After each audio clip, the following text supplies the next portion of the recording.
Trump changed everything in Canada. Yep. The moment this man started talking about taking over a country, everybody changed. Canada's governing Liberal Party, led by Prime Minister Mark Carney, has won the national elections for a fourth term in a remarkable comeback prompted in part by unprecedented attacks by United States President Donald Trump. The Liberals beat Pierre Poilievre's main opposition Conservative Party on Monday, after millions of people voted in snap elections. And it really goes to show you that, like, even for me, I felt more Canadian when that happened.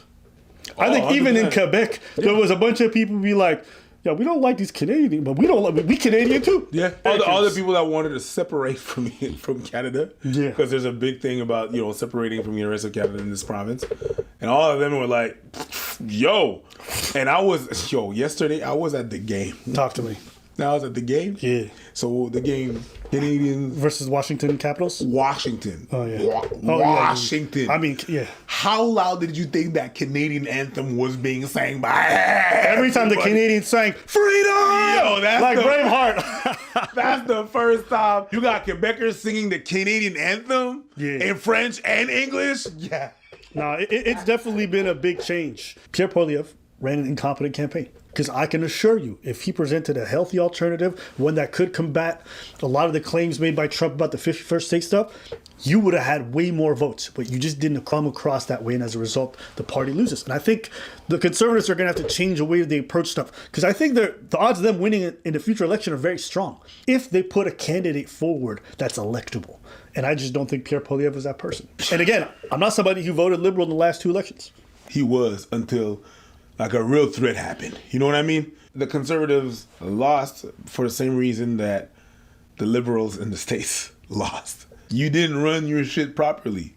You were talking about things that, okay, so what? Give me some consistency. Give me something that's going on with what's actually going on right now. Don't talk about, okay, to do this, to do this, that. What's your plan, girlfriend? It's like his only thing that he had was Trudeau, and once he was gone, you had nothing else. Then slogans. Carbon tax Carney. Carbon tax Carney. Carbon tax Carney. Carbon tax Carney. Carbon tax Christia. Carbon tax Christia. Carbon tax Christia. Axe the tax. Axe the tax. Axe the tax. Axe the tax. Just like Justin. Just like Justin. Just like Justin. I will say, one of the funniest things is by the time the voting had already started, everyone had put out their platforms except their Conservatives. 2 days after the voting had already begun, then they put out this, like, it looked rushed. And I was like, bro, you've had how many years now yapping about Trudeau and his issues? Cool. You still haven't put out a plan or anything in terms of your platform. So that was a mind-blowing moment for me where I'm like, these guys, you know what they were running on? They were running on, we're better than Trudeau.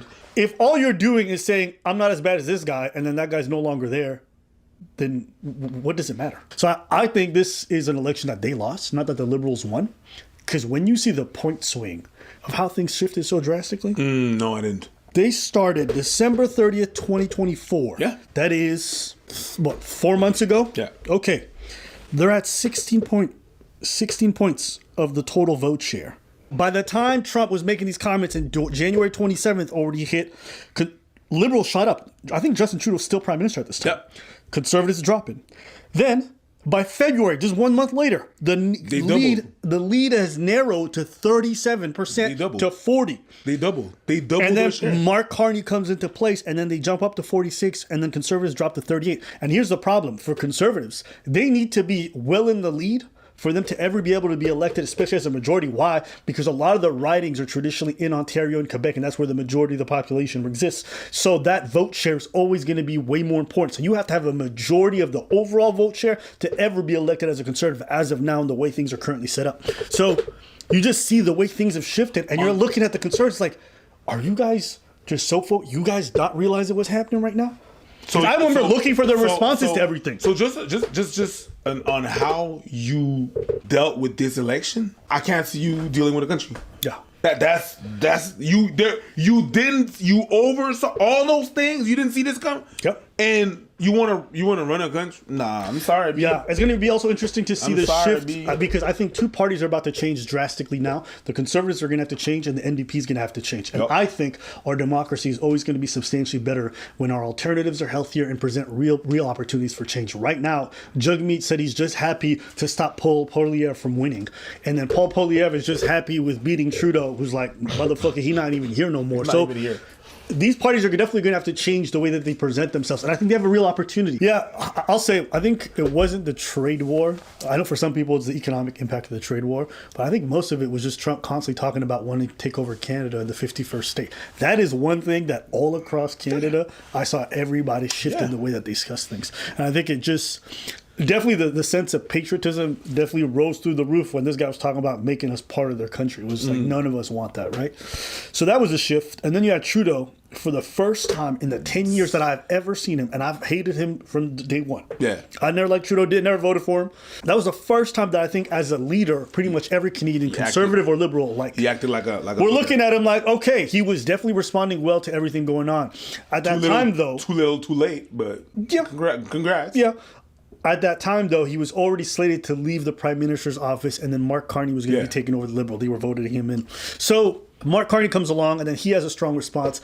But through this whole process, well, I think one thing the Conservatives made, which is I think is their biggest mistake, is they spent all this time still attacking Trudeau, which is... He was not there. It's not that he was there at the time, but our whole point is like, yo, we got something down south here who's talking about taking over the country, and you're still using your same slogan. Like, at this point, I'm like, shut the fuck up. You got to switch it up. Like, you got nothing else? Right. They were more interested in still being divisive in regards to a lot of this stuff than rather than taking... Like, listen, we all have our differences across Canada in regards to how this country should be managed, who should be in charge, sure. But when there's an existential crisis in regards to who's going to manage this country or whether or not it's going to be a foreign state, I think that's time where you put your differences aside, not forever, but at least during this period. I think that's where they failed miserably. I think this is the right result based off where I think the country's at. Will it be the result going forward into the next election? Who knows? I think Mark Carney's going to have his time to be able to change the opinions of liberals because it's still negative. I feel like sometimes they're not connected. They don't understand how things look. They're so disconnected about the perspective of, I'm talking about the conservatives. When the Trump thing happened and you buddied up, how do you think that's going to look? Because someone that says is going to overtake the country. Yeah, it's like you don't see how that look. And when the whole thing happened, like you don't take position at all. You haven't felt the shift that happened in the whole country when that shit happened? People that was feuding were together. Yeah. You know, people always ask me like, oh, but why do you hate Trump? Like, what more reason do I need? You know, when you're a sovereign country, would you ever accept a foreign nation that's way stronger than you saying that they want to take you over and make you one of their states? Of course not. So I don't need much reasons to hate the guy. If anyone did that to America, I'm pretty sure you would hate them too. In a jiffy. Right? And that's perfectly acceptable. So you don't have to be like, there's plenty of valid reasons to hate Trump. And I hate him for a plethora of them. But that's probably the main one for me right now. This election result, am I happy with it? Happy is a bit of an overstatement. I think it's the right choice. That's different. Economically, I am conservative. But socially... Really? Socially... Actually, this is a good time to discuss it. Socially, I'm more of a liberal. Socially, I'm definitely more liberal, but economically, like you can't always try to say that you want to give everything free to everybody. It doesn't work like it does. Like math doesn't work like that. And then economically, you can't always say tax the rich, and then give it all to the rich. Rich, like it's prosperity. That's how you prosper when your businesses are doing good. When you can't always tax everybody that's trying to have a business, everybody that's doing. Oh, and let's just give free. Someone's gonna have to pay, and it's always gonna be the same people. Eventually, these people that have the richest that are working the country are gonna leave. Which it already happened. It already happened in the past. There's a couple of times that it shifted. I'm not gonna go into, but yeah, there's a couple of times. Yeah. I actually did this to find out like what my political alignment is, and it's definitely pretty liberal. I think I'm like that even on economic issues and social issues. I think there might be like a few issues I align with conservatives on, one being immigration. I think that's one that I think I'm glad the Liberals definitely had to change the stance in regards to how many immigrants they're letting in, because I think it was overly done. And what's more, it wasn't good pass for a lot of these immigrants to find jobs and be well integrated. So I wish they would have put a country cap. You know what I mean? There's just too many immigrants always just coming from one country, and what ends up happening is they create ghettos when they get here. And that's not what I want. So I would like to see a little bit more of a country cap in regards to where they come from, and a bit more of a balance. And also, when it comes to the whole refugee relocation, I'm not a big fan of how they're setting it up right now, where they're overloading hotels and motels in specific areas with just a bunch of refugees that we all have to foot the bill for. I think it's okay to say, on an immigration standpoint, the previous liberal administration did a horrible job. I'm hoping this next one, which already the changes they've made, will continue to reduce those numbers. So that's probably one I align more the conservative side with. However, on everything else, my problem is this. Yeah.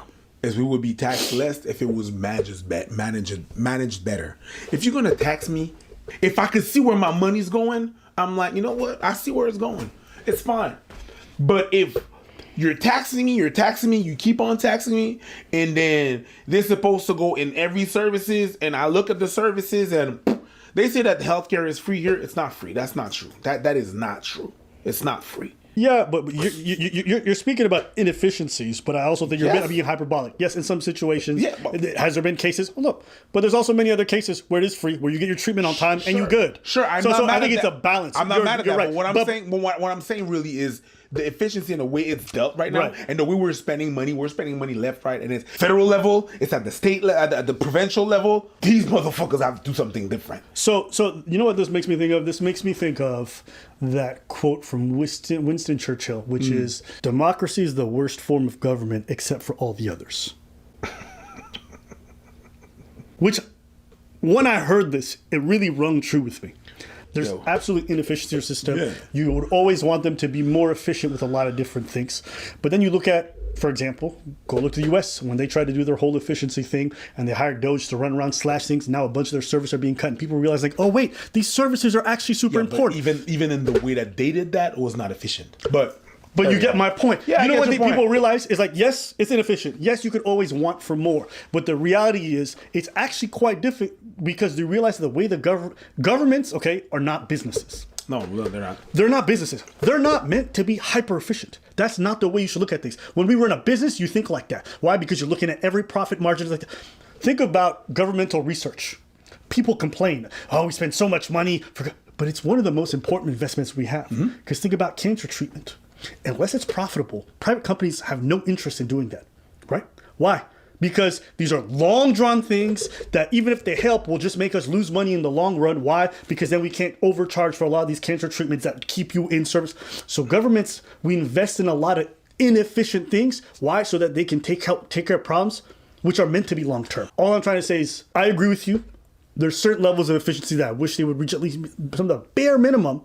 But I think the expectation of government to be efficient is an unreasonable one because a lot of what they do is meant for long-term gains. I can understand that, but the thing that happened is that, you see, when I said that I want them to be more efficient, then you take the example of Doge, it's not disingenuous.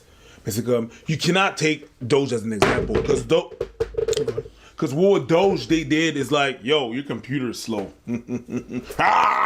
That's not how you fix a computer. Sure. You know, they went and fucking, oh shit, it's not working. That part that I took out like a crazy person, I needed that. Even if the computer was slow, right? There's a more efficient, can we have a middle? Can we have an in-between? There's a more efficient way of doing efficient stuff. So if you want to fix or do something better, you don't have to go like what the fuck they did and just be like, yo, pull things left and right. You can analyze things and be like, you know what? We could definitely do better. Right? So I'm just saying, I understand what you're saying. Everything on the face of it, you're like, this seems incredibly inefficient. And sometimes, you know what? I'm going to give it to you. It just is. And then other times it's like, the reason why we have this is because we have barriers between this and that. For example, trade. They always say what? The government's inefficient between intra-provincial trade. Why is that? Because we've put barriers in between the provinces because they want to protect some of their sovereignty or some of their ability to rule. So there's actually inefficiencies that are built in, but part of it is because provinces want to maintain certain rights. Sure. Part of it. So we're essentially paying inefficiently so that certain places can keep certain opportunities and powers. I understand. It's just as someone that is paying and that I can see how things could be moving faster. It's very frustrating, and it's we're talking about the lives of certain people, but I understand how it is.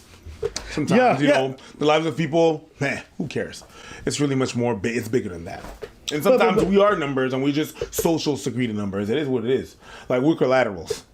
It's a couple of people are gonna die. It's okay. I'm gonna hit a couple more people to make more babies. It's gonna be alright. Whatever. It's okay. It's just a couple of people. That's how it works, and I understand that. What do you mean that's how it works? You think like people at the top just like we don't really care if people die? If some people die, there's always a collateral. There's always a couple of people. It's alright. Okay. The problem is that, that's my people around me. That could be potentially be me. So, of course, I'm going to be like, yo, that's crazy. Over some bullshit, that is some fucking shit. I'm going to be like, yo, you could have done something there. I'm trying to keep the power of things. So, of course, I'm going to feel some type of way about that. Yeah, listen, I'm going to have the unpopular take. Because, like, anytime you're any type of way pro-establishment, it's always going to be that way. Yeah, sure. I just think that when I see problems, I don't normally go to assuming that they have the worst of intentions. I think there are inefficiencies. I don't think it's malicious. I don't always think it's profit-driven. I think that sometimes these systems are incredibly complicated and you're dealing with a lot of bureaucracy and it's hard to unravel a lot of these things. Sometimes you're dealing with problems that really don't have much of a solution unless you radically change things. Mm-hmm. People don't want to radically change things. Sure. Like, for example, the shortages when it comes to teachers. And then they have the negotiation. I said it before. Everybody wants change. Nobody wants to break a 20. And people are like, well, I'll take radical change. Okay. Radical change looks like Doge sometimes. Radical change, you like, okay, I want everything. Oh, tariffs. Everything's broken. Radical change does not always mean good. Yep. It could get substantially worse. Before it gets better.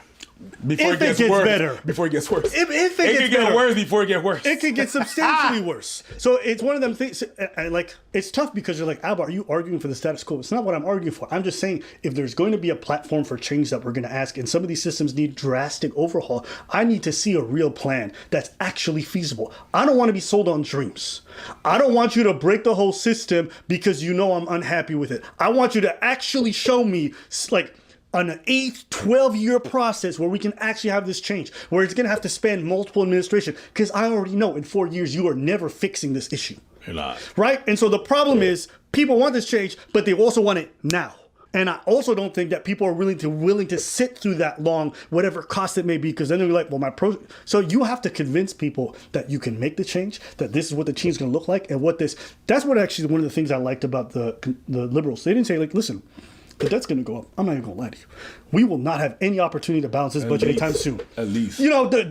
Just say that. Don't sell me on a pipe dream. And I think me personally, why I may not be on the same side as you, I've been sold the promise of we're going to fix it. Because people have the same sentiment as you.